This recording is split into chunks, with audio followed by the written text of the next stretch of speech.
বাংলা একাডেমির সামনে সরোয়ার্দী উদ্যানের যে দক্ষিণ গেট, যেটা এখানে আমরা অবস্থান করি, ভাবনগর সাথী সংঘ বলে এই জায়গাটা প্রায় 2013-14 সাল থেকে আমরা এখানে অবস্থান করে আসছি। আমাদের আজকের প্রধান অতিথি ছিল ডক্টর সাইমন জাকারিয়া। উনি বিশেষ একটা প্রয়োজনের বাইরে গেছেন। আমাদের বিশেষ অতিথি হিসেবে পাইছি আমাদের পবিত্র কোরআন থেকে বিষয়ভিত্তিক আলোচনা গ্রন্থের যিনি প্রকাশক জনাব রহমতুল্লাহ রাজন চিশতি। উনার অবদানে আমাদের পবিত্র কোরআন থেকে বিষয়ভিত্তিক আলোচনা নামের এই বইটা আমরা প্রকাশ করতে পেরেছি। ওনার গুরু হযরত খাজা সদরুদ্দীন চিশতি, বাবা সদরুদ্দীন চিশতির বিশেষ দিক নির্দেশনামূলক অনেক কোরআন দর্শনের অনুবাদ উনি করেছেন এবং বাংলাদেশের ভিতরে তরিকতের যত আধ্যাত্মিক তত্ত্বের লেখালেখি সমস্ত প্রকাশক হিসাবে উনি আমাদের সামনে উপস্থিত হয়েছে। এর জন্য আমরা অত্যন্ত আনন্দিত, গর্বিত। এই পর্যায়ে আমি একটা বিষয় বলতেছিলাম, আজকে আস্তে আস্তে আমি দেখলাম শুক্রবারের জুম্মার নামাজের বয়ান। তো এই যে সদরঘাটের মসজিদের এখানে ইমাম সাহেব বলছেন যে আপনারা সতর্ক থাকবেন, যারা আদম কাবায় আল্লাহকে সিজদা করছে, হ্যাঁ, এই সিজদা ছেড়ে এই সিজদার থেকে বিরত থাকবেন। তখন তিনি নিজেই আবার বলছে যে কোরআনের সূরা ইউসুফের 100 নম্বর আয়াত, এখানে ইউসুফের 11 ভাই বোন পিতা মাতা সিজদা দিচ্ছিল, ওটা নাকি সম্মানজনক সিজদা। মানে সম্মানজনক সিজদাটা যদি সিজদা হয়, তাহলে আল্লাহকে আমাদের কাছে সম্মান পেতে পারে না? আল্লাহ তোমাদের সম্মানযোগ্য সিজদা পাওয়ার মালিক। পৃথিবীতে আর একটা কাকে আমি সম্মান করবো? এই ব্যাপারে আমি কোরআন গবেষণা করে দেখলাম, যারা সিজদাকে দুইটা পার্টে ভাগ করছে, একটা হচ্ছে ইবাদতের সিজদা আর একটা সম্মানজনক সিজদা। তাহলে আল্লাহ পাক যে সূরা জিনের 18 নম্বর আয়াতে বলল আনাল মসজিদু লিল্লাহি, সমস্ত সিজদার মালিক আল্লাহ, তারা এই আয়াতের উদ্দেশ্য ব্যক্ত করলো। তাহলে আল্লাহকে সিজদা ছাড়া কোথাও সিজদা করা যাবে না। সেই একমাত্র সিজদা যখন আদমকে করতে বললো আল্লাহর নির্দেশে, তাহলে এটা সিজদা বা দুই প্রকার কি করে? তাহলে সেই সিজদাটাই তো আদমকে করতে বলা হয়। এবং সেই সিজদার ধারাবাহিকতা প্রত্যেক নবীর ক্ষেত্রে জিবরাইল ফেরেশতা এসে করেই নবীর প্রমাণ দিয়েছে যে আমি জিবরাইল ফেরেশতা আর উনি হচ্ছেন নবী। প্রমাণ কি? এই সিজদার ধারাবাহিকতাই ইউসুফ আলাইহিস সালামকে সিজদা করলে ইউসুফের 11 ভাই পিতা মাতা, এই সিজদা তো নতুন করে হঠাৎ করে এই ইউসুফ আলাইহিস সালামের কাছে আসে না। সে আদি পিতা আদম আলাইহিস সালামের থেকে তো ধারাবাহিকভাবে এই সিজদার প্রচলনটা চলে আসছে। যে সিজদার বিষয়টা আমরা দেখলাম আমার গুরু হযরত খাজা আহমেদ চিশতিকে দেখলাম, তার গুরু খাজা আলীজান চিশতিকে সিজদা করছে। রাজেন্দ্র তার গুরু হযরত খাজা বাবা সদরুদ্দীন চিশতিকে সিজদা করছে।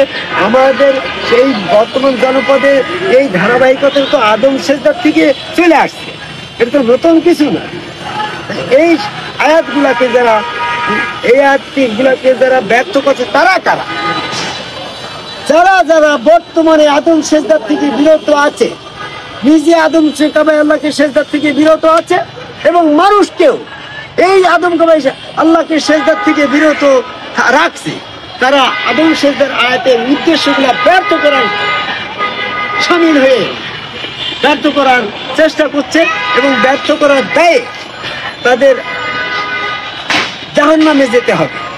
এ ব্যাপারে সূরা হুজুর 51 নম্বর আয়াতে বলছে, আল্লাহ পাকের আয়াতকে যারা ব্যর্থ করার চেষ্টা করে কিংবা আল্লাহ পাকের আয়াতের উদ্দেশ্যকে ব্যর্থ করার চেষ্টা করে, তাদের জন্য কঠিন শাস্তি জাহান্নাম। তাহলে যে সমস্ত আয়াতগুলা মসজিদুল আদমের নিমিত্তে সিজদা করা আল্লাহ পাকের আয়াত, সূরা বাকারা 34 নম্বর আয়াত, সূরা আরাফের 11 নম্বর আয়াত, সূরা বনী ইসরাঈল 61 নম্বর আয়াত, এরকম সূরা হিজরের 29 নম্বর আয়াত, এরকম সূরা সাদের 72 নম্বর আয়াত, এরকম সূরা ইউসুফের 100 নম্বর আয়াত, এই সমস্ত আয়াতে আদম সিজদার আয়াতকে স্পষ্ট করে প্রকাশ করছে এই কোরআনের মধ্যেই তো। এই আয়াতগুলাকে যারা নিজে সিজদা করছেন এবং সিজদার থেকে মানুষকে বিরত রাখছে, তাহলে এই সমস্ত আয়াতের উদ্দেশ্যকে তারা ব্যর্থ করছে। অ্যাডভোকেট সাহেব, তাই তো? অবজেকশন নিয়ে রওনা, তুমি বলো না তোমার আর্গুমেন্টে অবজেকশন। কোরআন মোতাবেক যারা আদম সিজদার থেকে নিজেকে বিরত রাখছে এবং অন্যকে বিরত রাখার চেষ্টা করছে, তারা কোরআনের যে সমস্ত আয়াতে, সূরা ইউসুফের 100 নম্বর আয়াতে যে ইউসুফের 11 ভাই পিতা মাতা সিজদা করেছিলেন, সেই ইতিহাসটা আল্লাহ রাব্বুল আলামিন তৎকালীন সময়ের মোহাম্মদ সাল্লাল্লাহু আলাইহি ওয়াসাল্লামের উম্মতের ভিতরে জানিয়ে দেওয়ার জন্য ঐতিহাসিক প্রেক্ষাপটটা বর্ণনা করেছে মাত্র। তাহলে সেই আয়াতের 100 নম্বর আয়াতের উদ্দেশ্যকে ব্যর্থ করার করে যারা বর্তমানে জামাতের সঙ্গে চরমনে ফুরফুরা মানিকগঞ্জ যাত্রী হিজবুত তাহ্রীর হেফাজত ইসলাম কাদিয়ানি যে সমস্ত টুপি পাগড়ি জুব্বা দ্বারা মসকাটার সমস্ত মসজিদের ইমামরা মসজিদের মাইক নিয়ে বলছো আদম সেজদা ছেড়ে, এটা তোমরাই তুমি কোরআনের আয়াতকে ব্যর্থ করে, কোরআনের উদ্দেশ্যকে ব্যর্থ করে, কোরআনের আয়াতটাকে কোরআন যেখানে আল্লাহ পাক সমর্থন করলো সেজদা দিতে বললো সেই আয়াতের সেই আদম সেজদাটাকে তুমি সেরেক বিলে আল্লাহর দল থেকে বিরোধী চলে যাচ্ছ, আল্লাহর উদ্দেশ্যে ব্যর্থ করছো এবং শয়তানের সিরাতুল মুস্তাকিম থেকে বিভ্রান্ত করে আদম সেজদার আয়াতগুলোর উদ্দেশ্যকে ব্যর্থ করে মানুষ জাতিকে অন্ধকারের দিকে ঠেলে যাচ্ছে, শয়তানের দিকে ঠেলে যাচ্ছে।